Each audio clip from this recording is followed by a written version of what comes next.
ശ്രീവിദ്യക്ക് പഠിപ്പിച്ചു. എന്ത് പഠിക്കണ വേണ്ട കേട്ടോ. അല്ലല്ല, ഞാൻ മൈക്കിൾ ജാക്സന്റെ 2 സ്റ്റെപ്പ് പഠിപ്പിച്ചു കൊടുക്കും. അടിപൊളി. പഠിക്കണം. പഠിക്കാട്ടോ. ഓക്കെ.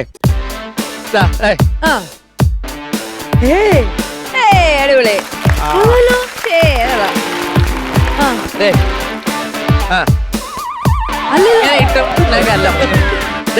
അഖിൽ ഡാൻസ് കളിക്കൂ.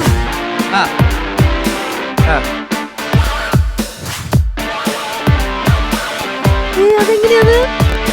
ഓക്കെ, ഇനി മൂന്ന് വാക്ക്. അവൻ ഓ സൂപ്പർ സൂപ്പർ.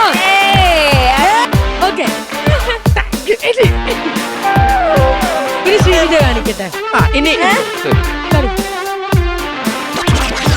ഏയ് ഇതെന്താ അറിയോ? ചാണകം ചവിട്ടിട്ട്